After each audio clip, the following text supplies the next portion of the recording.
We are live on Facebook and YouTube at the moment. It's great to have you for another Luke and Susie live show. We're going to get playing board games. Yes. From our childhood. We're going to talk about food weaknesses, flowers, hanging out with your husband or wife. Mm-hmm. We're going to be talking about vegetables and some wisdom, Suze, that we might have got from our younger selves. We're going to get through all of that and give away some prizes. Did you want to do strange celebrations too? Yeah, I did want to talk about some strange celebrations. All We'll right. get onto that as we get in, as we explore with our Luke and Susie live discourse. And I've got to hit a button because there's nobody else here to hit it for me. So now I'm trying to buy time and pretend like no one's going to notice.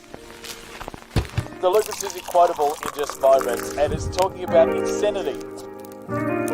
It's Luke and Susie with Faith Family Culture. Luke and Susie with you. We're broadcasting from Greece.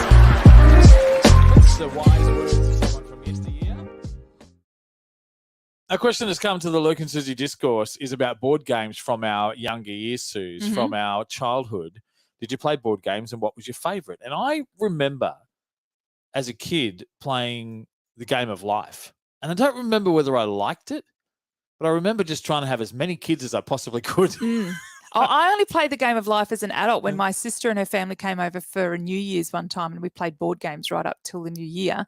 And I loved Game of Life as an adult, but as a kid, Scrabble all the way. Right? It was Scrabble. I was terrible at it compared to my mum and sister, which was they were the two people that I played with. And my mum's amazing at Scrabble, and my sister is amazing at Scrabble. Are they still the go-to in the family, or would you beat them now? No, they would still beat me. Oh gosh, absolutely for I sure. am never playing them then. It's not a chance. Some of the games we used to play, we were a 500 family, so you'd play the game of 500, the card game. And that was one of my favourite things to play as a kid. Oh, that was like, for me in my head, that's a holiday game. Right. So when my family and I would go away, we'd play 500. And so I kind of, whenever I play 500, it makes me feel like I'm on holidays. Yeah. Wow. Yeah. So we should play 500. Yeah, we should. Get a bit of a break. The two other games that I used to love, so Upwards was the game that I learned to play as a kid. That was the word game I played. And it was because I couldn't come up with all the brand new words, but my ideation, the way my brain works, I take something that exists and can twist it into something else. Yeah. So even as an adult, when we would play, you'd smash me at Scrabble and all sorts of word games. But Upwards was a game that I could kind of hold my own on. You would always win. I just can't get my head around the strategy of that one. Cross chess was another one I played. And this was my favorite, but you can barely find it anywhere. But take a chessboard, and instead of being just linear pieces facing each other, put like a red cross symbol, and that's the chessboard. And so you would have two corners of the cross, and you'd have to. It just changed the angles and dynamics of the game, and it was really fun. Okay. I think I liked that because my brain can adapt to a strategy quickly, and most people would play cross chess for the very first time, so they didn't know what they were doing. So. So I'd be able to beat them. Well, let's hear from you. Board games are so good for building a culture within a family and for creating memories and having a good time and just setting devices aside. It's a good quality time a good quality time activity. What was the favourite board game as a child? Tara, did you play board games as a child? I did, because we didn't have much TV or anything like that. So we played a lot of board games, particularly Cluedo, but card games were the favourites for my mum particularly. So she, I don't know if she developed it or one of her friends came up with a game called Frustrations, which was extremely frustrating. You'd get nowhere very fast. So we've adapted that version and called it Tick Me Off, particularly because one of our friends we used to play with regularly used to get really ticked off when he didn't win, because he won all the board games that we'd play, all the board games we play together as a family and with that friend group. So, yeah, no matter what it was, he would win. Cluedo, backgammon, anything, checkers, anything, he would win. Yeah, Frustration / Tick Me Off sounds like a game invented by a parent, I would say. There's I think about 20 different levels, and you've got to achieve different things at each level. And it's a very cool game. Yeah, there you sounds go. Good. Holmesy, how about you? Did you play board games as a child? Loved them, and pretty much similar ones to Tara, but with the name of Holmes, you had to have a bit of detective skills. So I quite enjoyed Cluedo, as to yes, whether it was the professor in the library or whatever it was. But some other great games. Elementary. Elementary, very good, Luke. But have you heard the game Settler? Yeah. Oh, okay. Is that like Settlers of Catan, or is that a... No. Well, you pretty much know Monopoly, but Settlers came out, but it was about farming, and it was really interesting. So you were squatting on other people's land, and it was all about farm management and a number of other things. It actually, as a child, horrified me, but it was a very technical game and one which was highly skilled. But I think any game which, in fact, is one educational, teaches logic like chess and those sorts of things, backgammon, are good.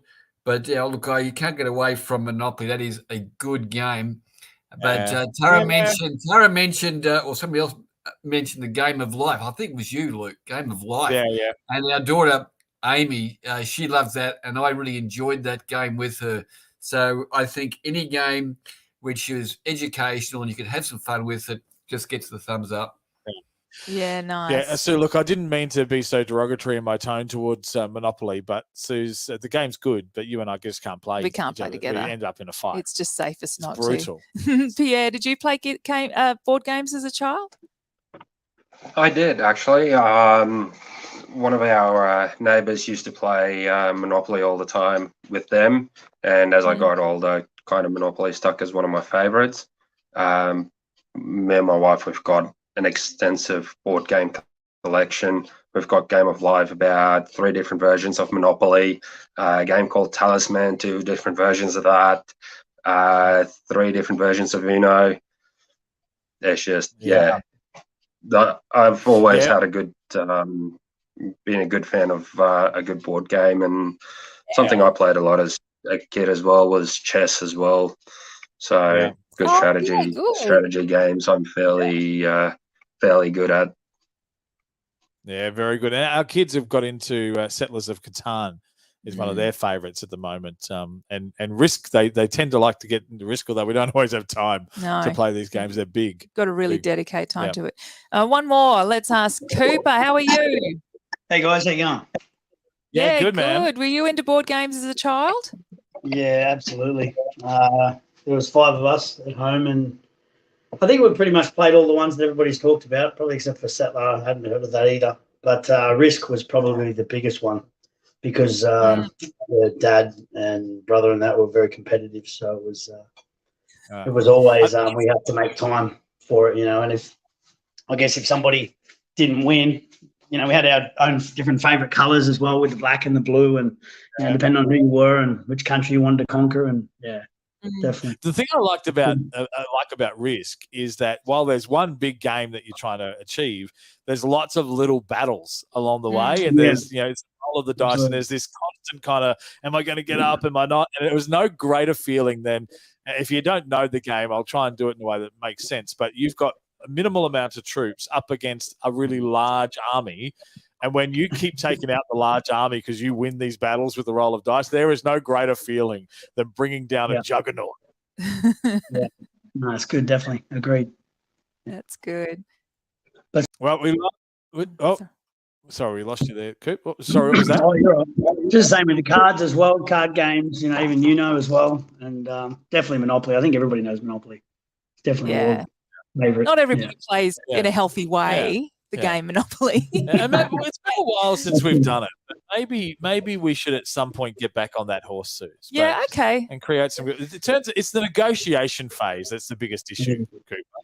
That we don't tend to be sort of really in sync with how we should be negotiating. Luke's really very competitive as a person, anyway.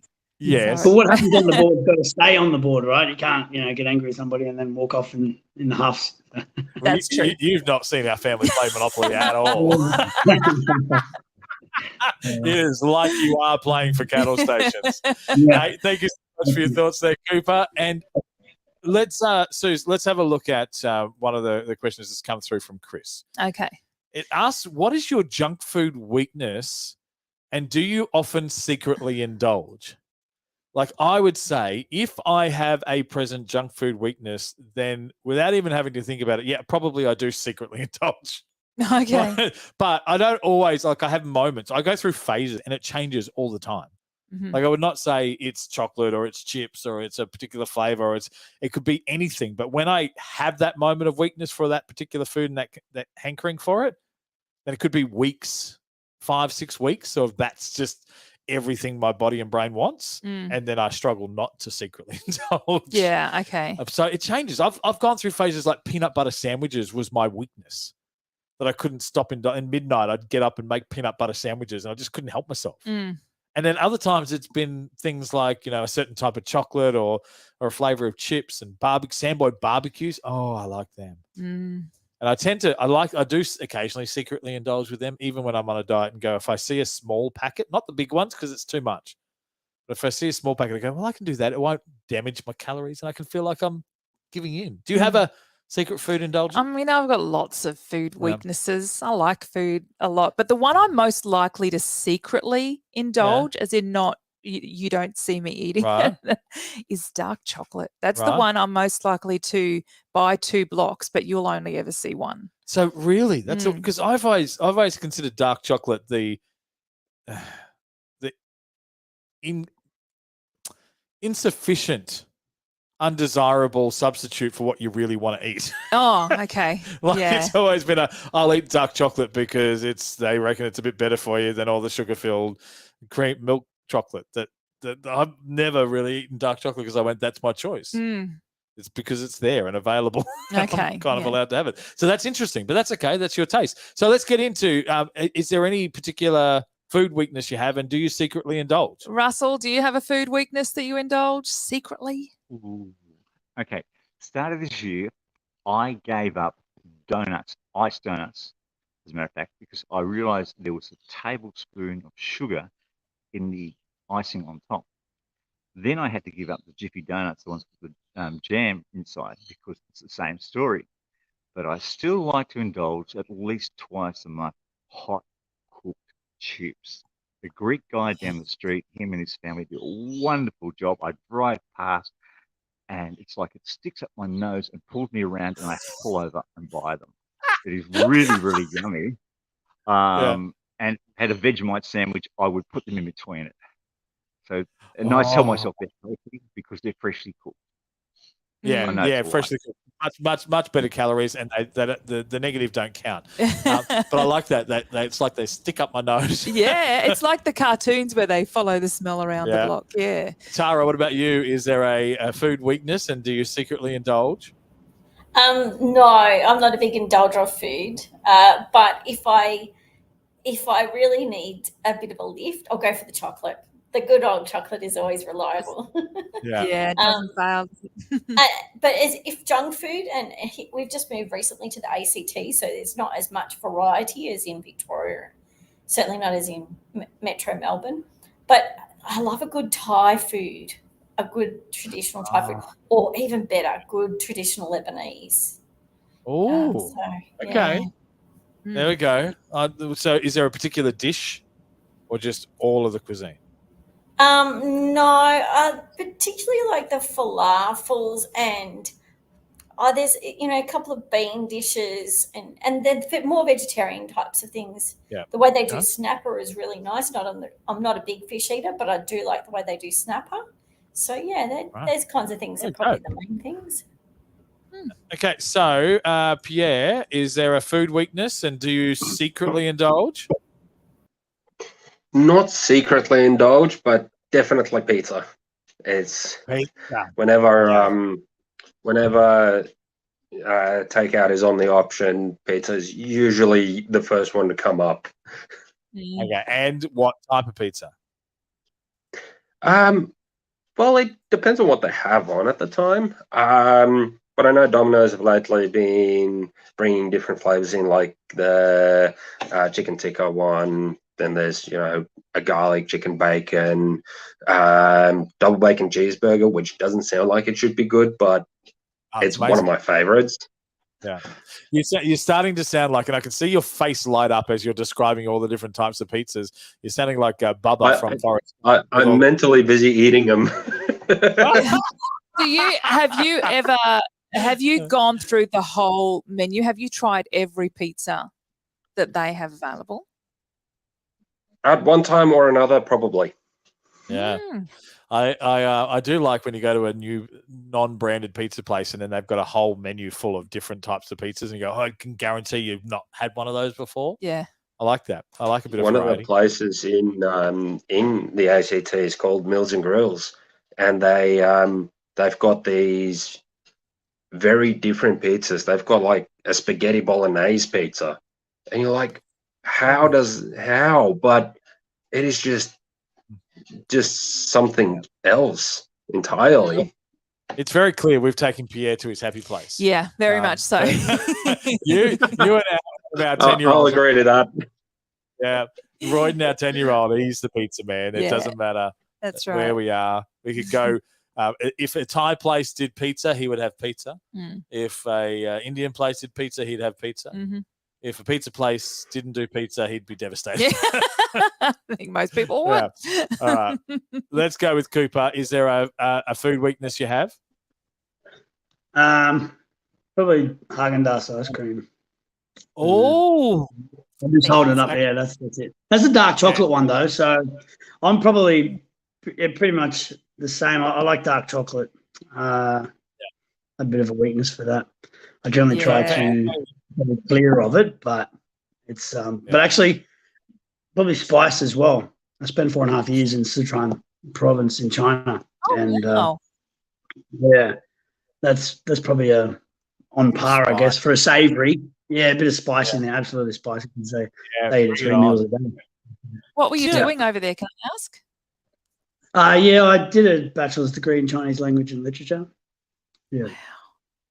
That's very cool. I taught English while I was over there too. Very blessed to be able to get the opportunity to spend time with those guys as well. It's good. Yeah. It's probably prompted for me. It's probably fair to say that some form of jalapeno or spice would be one of my food weaknesses. Yeah. Everything has to kick to it. Just love it. Oh, awesome. Now I'm picturing the jalapeno spiced up on the crunch in the burger and just love it. This is good. I need to go secretly indulge. All right. Look, we're going to take a little bit of a look at a question here. Debbie's asked it. Yeah. And I don't think we've spoken about flowers very much on the show at all lately, but she's asked a flower question. What kind of a radio show is this? If I know, if we're not even talking flowers. But I find this a bizarre question. I say this bizarre because I know I'm the odd one out here. Because I remember even back to our dating, I've heard through your friends and through you about your favourite type of flower being gerbera. And I'm not sure if anything's changed, but certainly at that point it was a big deal that I learned the gerbera. So when I was proposing and dating you, I went, gerberas, that's the reason. That's the flower. But I've never considered having a favourite flower. I've never cared about flowers to the point where I go, oh, I've got a favourite. Okay. Ever. I don't know. I call flowers like they're flowers and they're different. I'm not saying they're all the same, but I don't know how to pick a favourite over another one. Oh, okay. Is gerbera still your favourite? Yes, I like gerberas because they're really bright, happy. Yeah. They're flowers that just make me feel happy. But I like sunflowers as well because I love the story of the sunflower. I love that it follows the sun across the day, and you've got these gorgeous big fields of sunflowers. So I do like those as well. Yeah. Okay. Flour that makes the bread that is made into the bun that gives me my burger. Wheat is your favourite flour. Yeah. I don't know. I couldn't name you many flowers off the top of my head to go, well, these are the options. Never really got into flowers to that degree. Do you have a favourite flower to send though? If you think about sending flowers to your yes, mum, I do. Yes, I do. Cheap ones.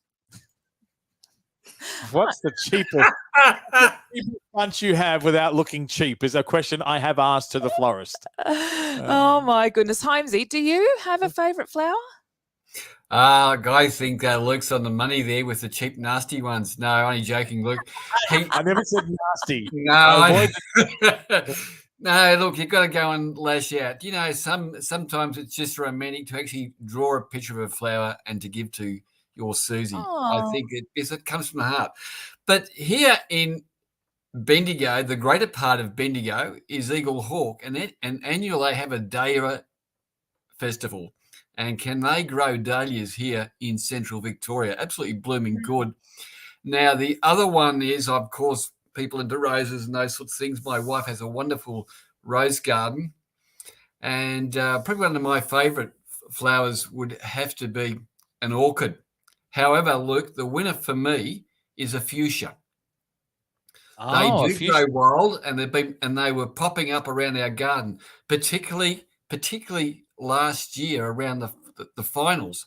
And of course, it was a wonderful omen because the original name of the Melbourne Football Club was not the Demons; it was the Fuchsias. So I have to go for the fuchsias, mate. They are a lovely flower. That's right. You had me until the football came up. My husband just responded to your very wise advice of drawing a flower then. There we go. It's slightly less romantic given that it is drawn on a used tissue. Hey, you never specified the conditions. That's really personal. That was the canvas I had at my disposal. That was the canvas. You're a winner, Luke. That's all I can say. Thank you very much, Holmesy. And this is obviously the sweetest thing I've done for quite a while. It stands out, that's for sure. Russell, do you have a favourite flower? Yeah, actually, I like architectural-looking flowers. I like bird of paradise, heliconias, bromeliads. And if I give someone flowers, I like to get them from my own garden. So those are things I grow, and they're pretty hard to kill. Another flower I like is cauliflower. So Luke would like them also.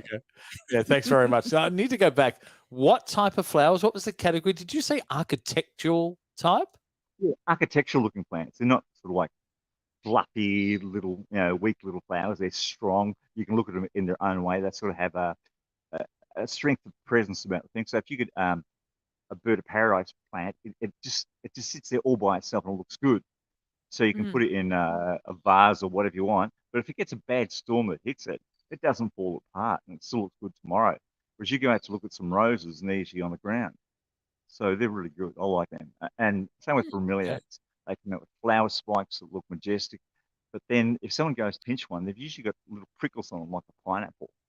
And that sort of keeps them away. So, yeah, they're good. Oh, look at that. That's Architectural cool. flowers is not just a thing you've made up. It's a It's concept. a real term. Yeah. I just thought you were just making it up. That was just your word. Housing, you would do it with a contemporary style house with big columns and granite house and all that sort of stuff. And you'd put that around in the garden. You'd put some flax and you just look at the colours. You don't put a big range of colours, but you just like put mass plantings of them. Always in trees, not twos.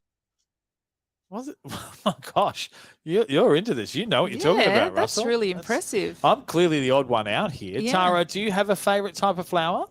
I don't have a favourite, but I do love gerbers, like Susie, because they're bright and they're colourful and they're strong, and they actually tend to last a bit of a while they're cut. So, and they don't take lots of looking after. You don't have to change the water lots or any of that. I'm after easy care. The best flowers are obviously the ones growing in your garden that you can appreciate when you go outside and walk outside. It's nice to have cut flowers inside. So the second and third kind of flowers I like cut inside are roses and chrysanthemums. Is that for the scent? Oh, yeah. So I don't like the roses that don't have any smell. They've got to have a decent smell. Otherwise, they're not really a rose in my view. But the chrysanthemums, the full bloom flowers, even some full bloom marigolds are very, very nice too. Oh, nice. Yes. This is so interesting. I don't even know the names of all these flowers, but you've just ruined something for me a little bit, Tara, because I've always considered myself the gerbera of husbands. Because when Susie said gerbers were her favourite, and I went, because they were big and loud and colourful and bright, and I went, well, that's why she fell in love with me. But then you added the line, and they're really easy to take care of. And I went, well, that's not me then. You don't have to change the Yeah, maybe you are and you just don't want to see it. Maybe she neglects you enough for you to feel nurtured and you have your own space and independence. Maybe. Low maintenance is not a word that's been used to describe me all that often in our marriage. So that's so funny. Now, we were having an interesting conversation talking about those strange celebrations that come up in your life. And they're ones that you often create. So we know people celebrate birthdays and weddings and things, but what are the things in your world? This is a question we're going to ask today. What are the things in your world where you have a strange celebration for it? So we have one. The last few years, we've been privileged to be able to live in a home that has a swimming pool.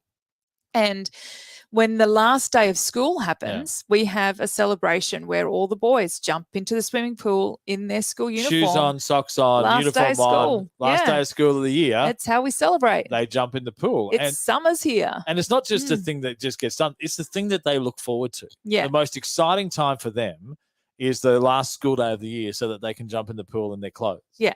And it's just the weirdest thing to look forward to, right? Because there's nothing particularly comfortable about jumping in a pool with shoes and socks and full normal clothes.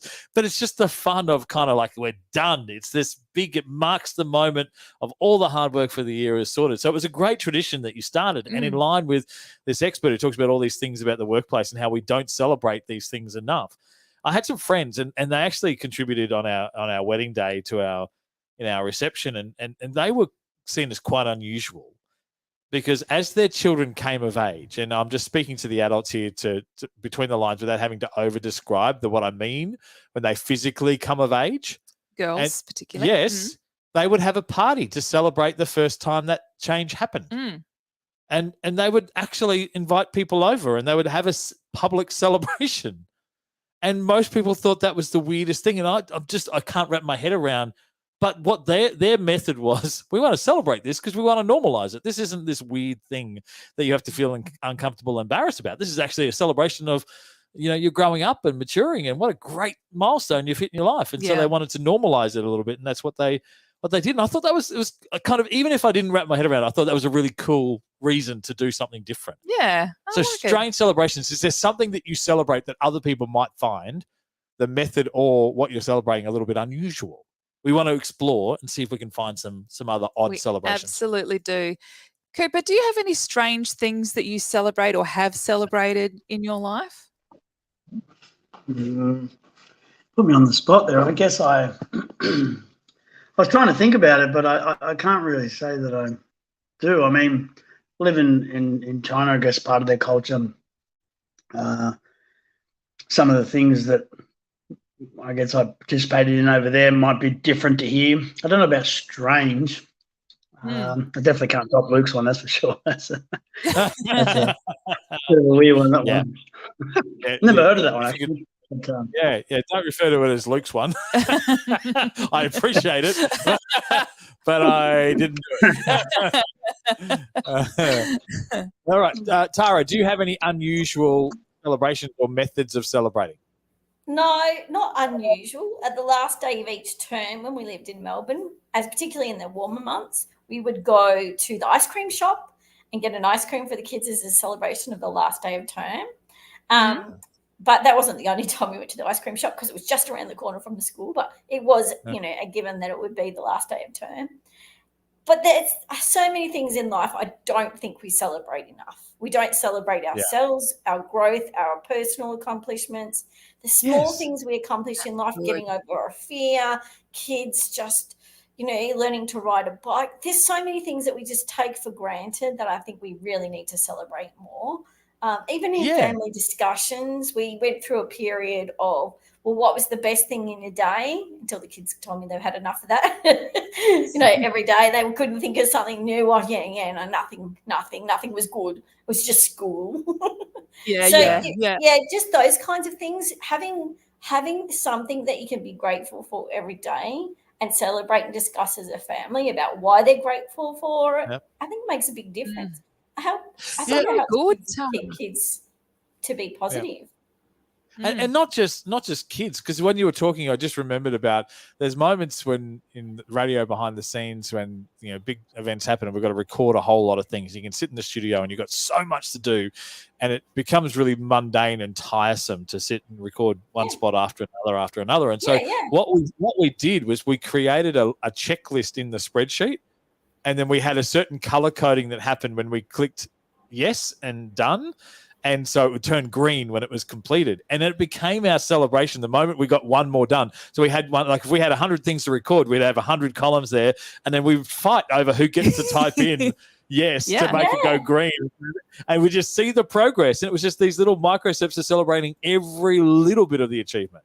Absolutely. And in team culture in a corporate sense, so I work with the small businesses predominantly and medium-sized businesses. So team culture, it's really important to have those celebrations. And if you can't do that as a team, you have less culture and you have less team synergy. And the team won't work together because there's no point. They don't see the benefit. Yeah. They don't see why there's any benefit in helping each other. They just out for their own back. When they work together and there's something to accomplish as a team, it actually helps them work together. It encourages that. Yeah, so, absolutely. It's really important to have that. I love it. Now, Pierre, who has spoken to us before about his love of pizza, has in my head become Pizza Pierre.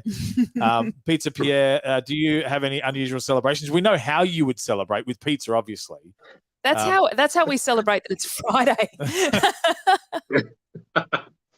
At my old work, we did a Pizza Friday, funny enough, for a good couple of years. But no, on the norm, I don't really have any sort of other strange celebrations or anything. Just really take the opportunity whenever given to celebrate whatever. Yeah, order another pizza. Order another pizza. Order another Why pizza. not? Robin's jumped on anything to get that pizza. Every day there'll be something to celebrate, I tell you. Robin's jumped online and said, I celebrate my dog's birthdays. Does that count? I think so. I think it's unusual because the dog doesn't particularly know. No. So I'm not saying it's unusual from a relation or from your perspective, but it's usually the recipient of the birthday celebration usually is aware, cognitively, has some awareness of it. So the dog doesn't actually have any idea what's going on. So it does make it odd. I think so. Our little doggy's at my feet right now. I just couldn't work out what you were doing. She had this weird, awkward lean off to the side. I'm like, it's just a very uncomfortable. Like, are you doing yoga while we're doing the show?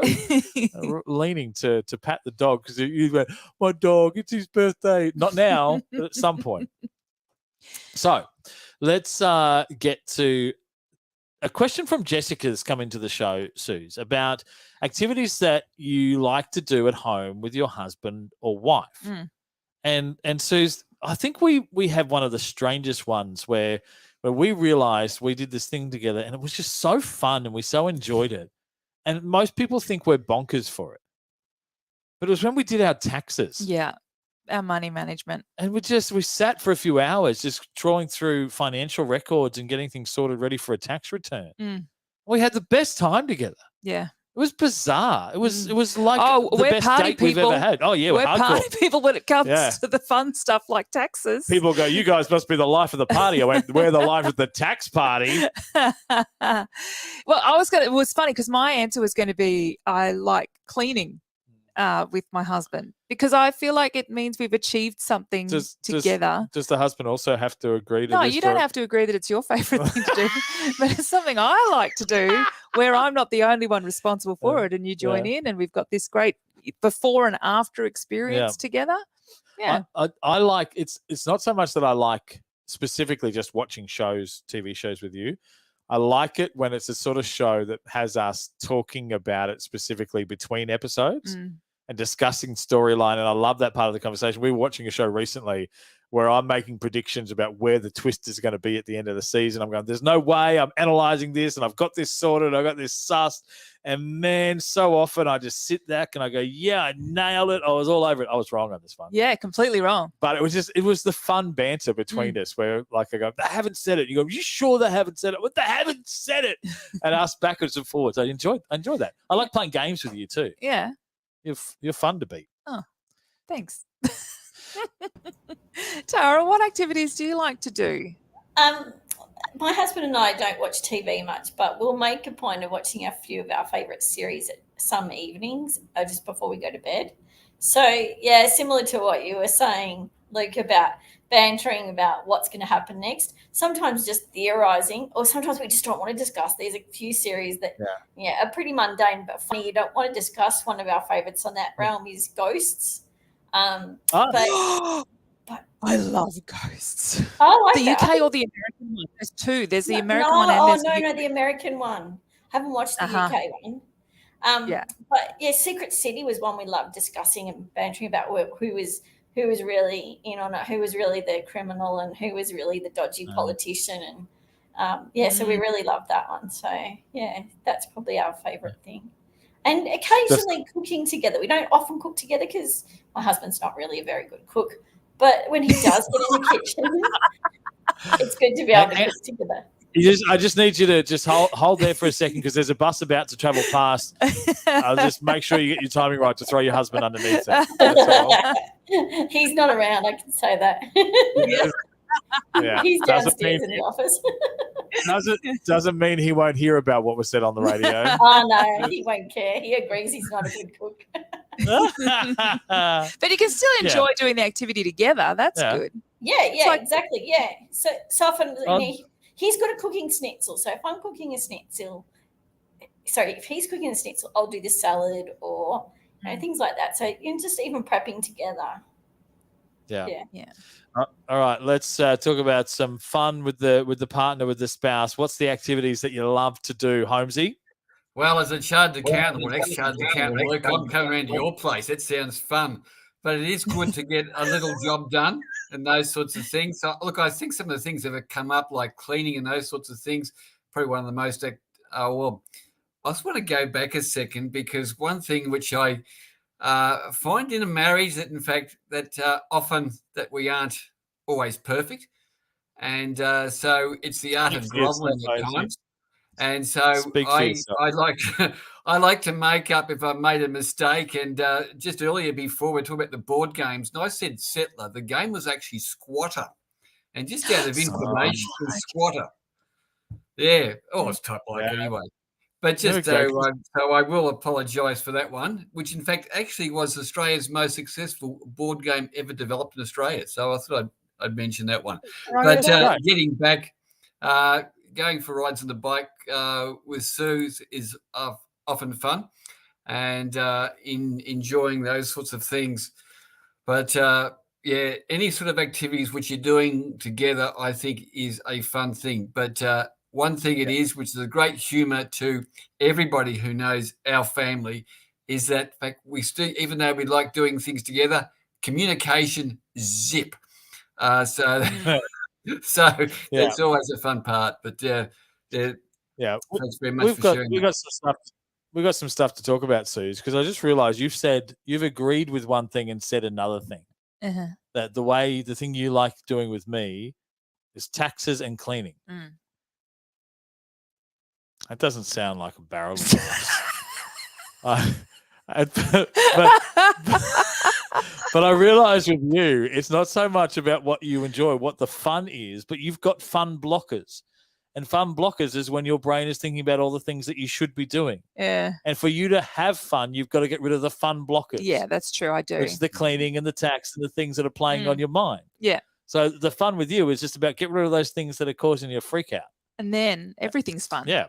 Even the getting rid of the fun blocker. Russell, what do you like to do? What's your fun activity at home? Well, I'm just thinking about you guys spinning the bottle and wherever it lands, you clean. Oh, that's a good idea. I think I would have more fun trimming my toenails at night.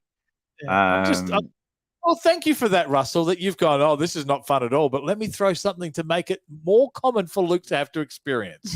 Thanks. Yeah, well, I like trimming your toenails, like I do that. And okay, I live by myself, so there's not fun things I do that way, but I have a new dog, and he's 7 years old, so he's been rehomed, and I keep parrots. So I'm teaching him how to hunt to chase naughty mice. Now, for me, that's fun, because I caught a mouse, I grabbed it by the tail, once I did, but then I taught him to chase this barely alive mouse. Now, that was fun for me because it was something that needed to be done, and it was cleaned up and everything like that. But no, I couldn't get into the cleaning. Sorry, no, I do that under protest. Yeah. When it's absolutely necessary. Yeah. And even then, sometimes not. Maz, what do you love to do at home? Look, I think it's just one of those we get limited time with our kids, between school and sport and all that sort of stuff. So I think it's just one of those, it's just being together. It's just so, I know it's, corny and everything, but yeah, it's just a special time for us to just being together and really finding out all those things. We've been together for so long, but it's just spending quality time. It's just such a nice thing just to do with him.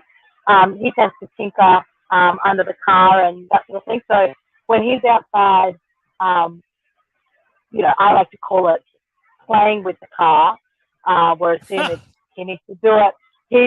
I just, I grab a chair and I go sit outside, and the kids usually, my youngest 2-year-old grabs his toolkit and goes and bangs on the wheels and stuff. So, for us, that's what we like to do, is just being together, really. Yeah, it's great, because I mean that's a great reminder, Suze, of it wasn't actually the taxes, or it's not actually the cleaning. It is a part of achieving something together and just hanging out and the conversations that happen around places like that as well. Well, and part of it for you and I at that point too, when we worked together and lived together, it was a different thing for us to talk about. Yeah, it's funny when you talk to each other all day long, you have to do things to have new conversations to talk about in a relaxing kind of way. That's it. I want to talk about wisdom. Yeah, we've been talking a little bit about wisdom. So we've got a question written there, but I don't want to do that question. You don't want to do that question? So you're going to transition to that question, but I hadn't had time because you jumped the gun over the top of another subject. We can do the other subject first if you want. That'd be great. Let's talk about vegetables. We had a conversation about vegetables recently on the show, which was it about the ones you like least? Is that what we were talking? That's right. The vegetable that you like least. But Debbie's come back with a question asking, do you or have you ever grown your own vegetables? Which we intended to. And we've accidentally got a mandarin tree, by the way. So we've accidentally grown our own fruit. But we do have a veggie garden in the house that we're at the moment that has grown tomatoes that my dad has eaten and has grown herbs that we've put into our food. Lots of I think, is it basil we've got? Yeah. Plenty of basil there. And I mean, there's stuff there. I haven't actively grown anything in my life because I think anything that is worth growing requires some level of maintenance and discipline. And that's something my personality doesn't do well. Right. Like it's just not. And I want to be that person, but I just haven't ever been able to master it. Because even in the workplace, I've managed to get around it, but I've worked really hard and focused to maintain the discipline of turning up. But I'm really good at improvising things. So I kind of get away with stuff. You can't improvise vegetables. No. So I struggle with even keeping a plant alive. Okay. Let alone growing anything of substance. So I'm interested to see, if anybody does grow their own veggies, has that always been a thing that you've kind of vaguely been into and had a skill set for, or do you have to kind of work really hard at it? So let's see what people grow and what sort of what experiences they've had.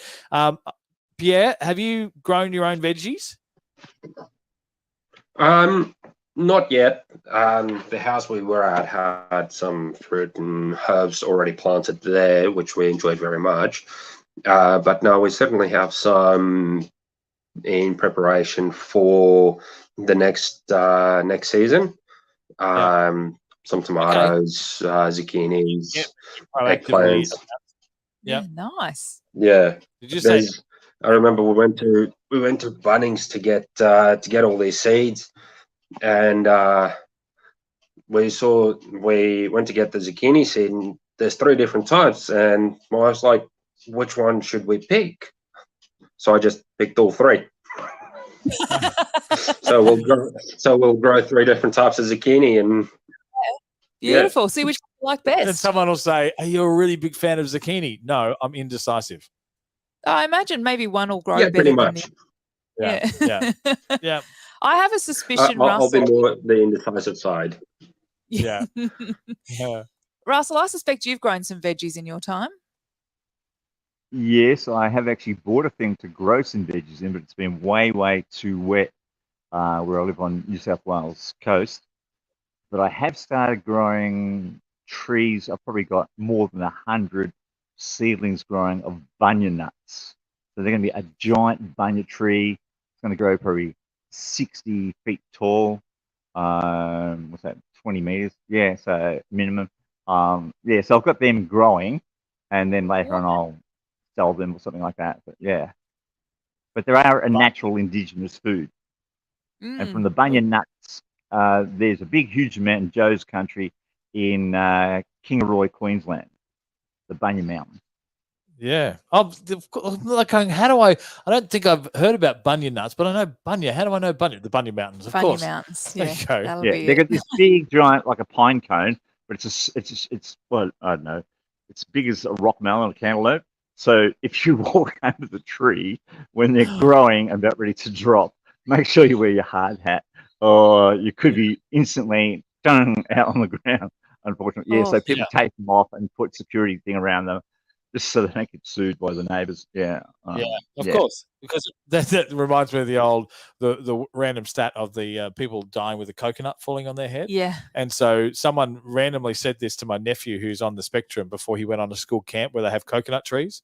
And he got so worked up with the chances that he could die by being hit in the head with a coconut that he refused to go to camp. And there's nothing they could do to stop the meltdown. And so he never went to school camp. Yeah. Holmesy, have you ever grown veggies? Attempted. That's all I can say. But we have a wonderful lemon tree, which is very, very fruitful. And we've always had herbs that have been quite successful. We're like rosemary and parsley.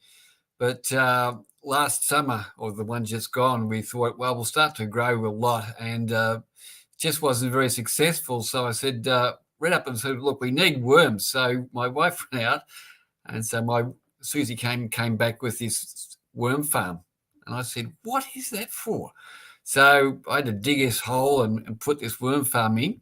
And I've had so much enjoyment out of it that, in fact, we now have this huge worm farm that's been quite successful, and the garden went absolutely wild with different plants popping up and veggies popping up everywhere. So I'm looking forward to next year, and my worms are doing a wonderful job. So I'm into worm farming.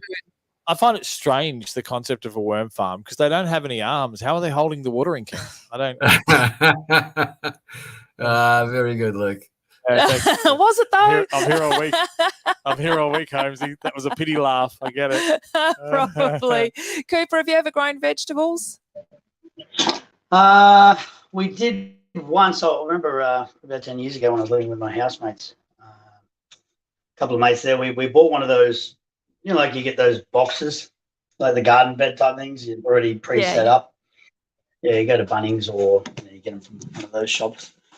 And we put it in, and we put some carrots in, and there's a couple other vegetables that we did put in.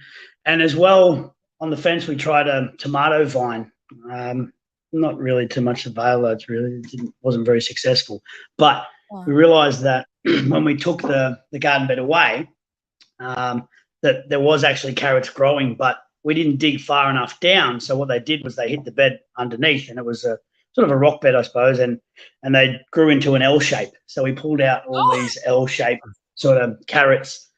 It was we used them anyway. We chopped them up and cooked them, but yeah, bit of excitement there, I suppose, for the day that we put them up. We thought we had absolutely grew nothing. And I was just like, oh, that was total failure. But anyway, an L-shaped carrot would be great for grating, because like you've only got this small surface that you go down, but if you have the L shape, you can handle. Yeah, that's right. You could have cornered the market in L-shaped carrots. Pardon the pun. Hey. Cornered the market. That's good. That could be your slogan.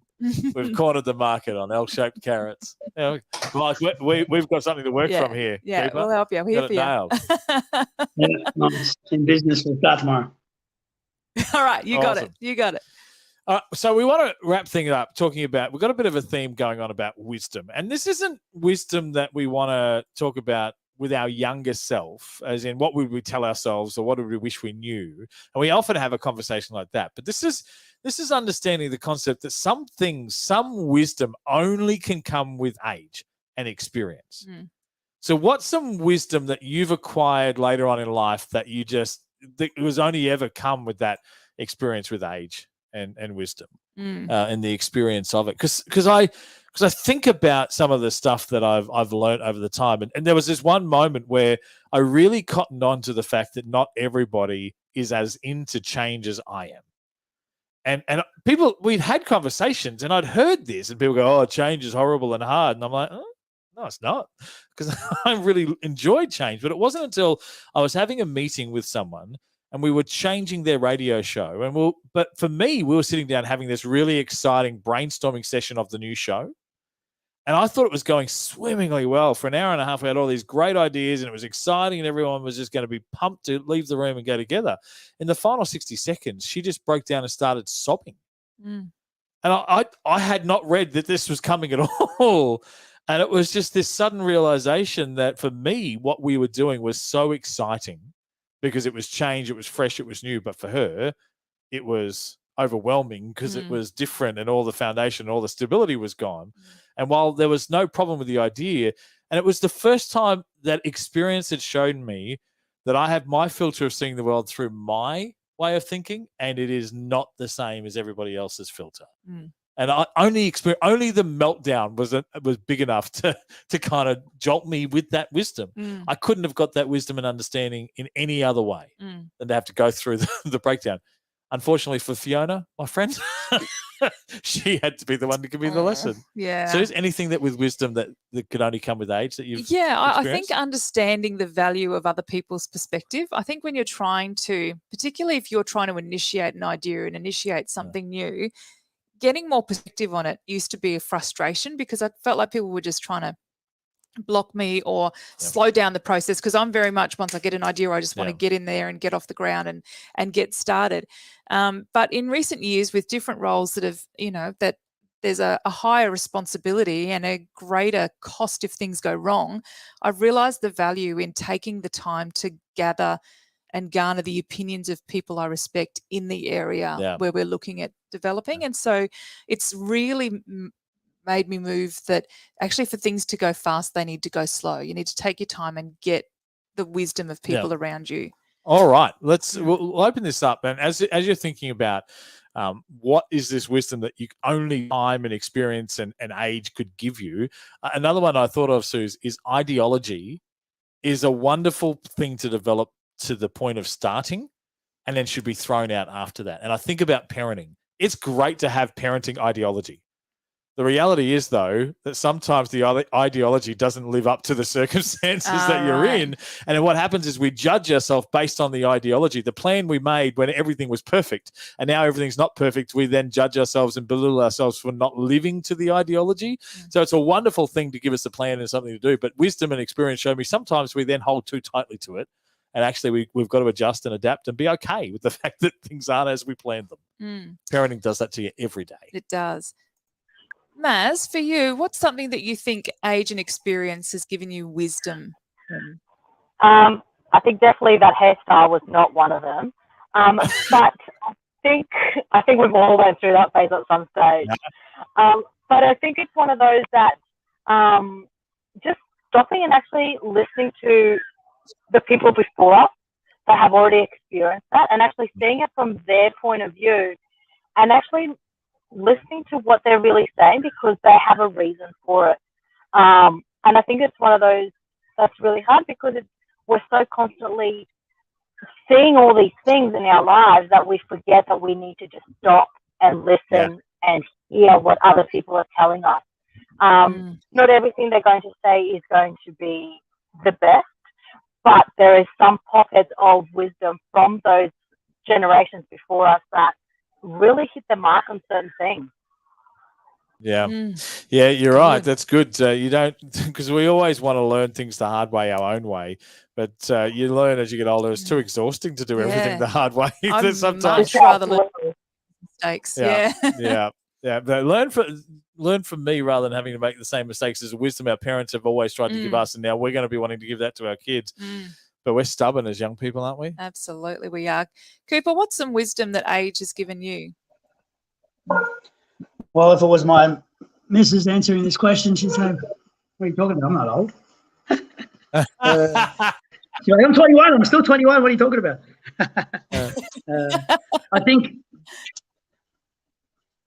well, I mean, you guys probably touched on it as well, but maybe on another note, being a Christian, I suppose it's, especially in today's society, it's a lot different to even 20 years ago, and one of the things I'd probably come back to is maintain that relationship with God, and put him first, because I look back, even over the last 20 years, it's generally the times when I take my focus off him, and not even so much that, but, as a Christian, you have a prayer life, you spend time in the Word, you spend time with Christians, you spend time understanding God and that lifestyle, and what it is he has for you, what his plans are for you. And I think maintaining that focus is probably the biggest thing I've ever learned, because, some people, it's too easy to sort of run away or walk away when things get tough, or just blame God, or, he's like a punching bag sometimes for some people in certain situations,